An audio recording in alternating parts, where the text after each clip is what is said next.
আসসালামু আলাইকুম ওয়া রাহমাতুল্লাহি ওয়া বারাকাতুহু। আশা করি ভালো আছেন আলহামদুলিল্লাহ। রমাদান মাসে শয়তানকে বন্দী করা হলেও প্রতি বছরই কিছু না কিছু মানুষকে শয়তানের দেখা পেয়ে আমরা।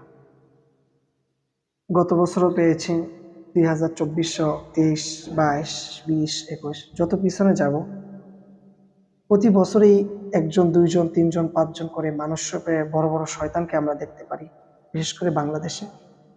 ঠিক তেমনি এবছরও তার ব্যতিক্রম ঘটেনি। এবছরও আমরা প্রথম 10-এর মধ্যে আমরা পেয়ে গেছি আমাদের ববি হাজ্জাজ সাহেবকে।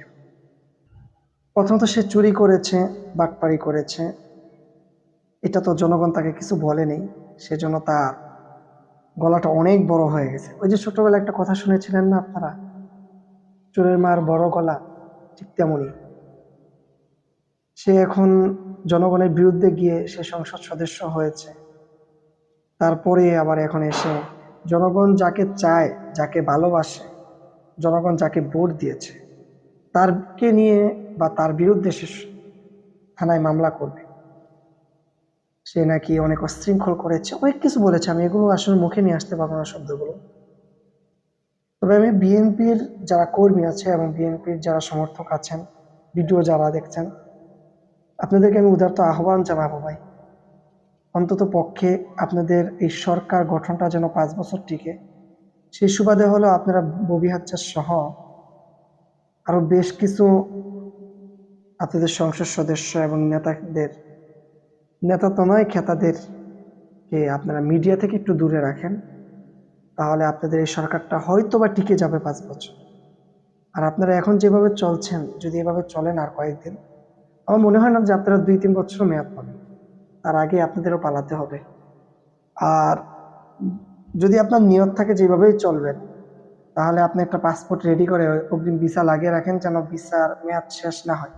একটা মেয়াদ শেষ হওয়ার আগে আরেকটা ভিসা লাগিয়ে রাখতে পারেন, যেন যে কোনো বিপদে আপদে যেন ঠাস করে চলে যেতে পারেন, বা ঠাস করে তো বলা যাবে না, হুট করে যেন চলে যেতে পারেন। এটার জন্য হলো আপনি ভিসা লাগিয়ে রাখেন।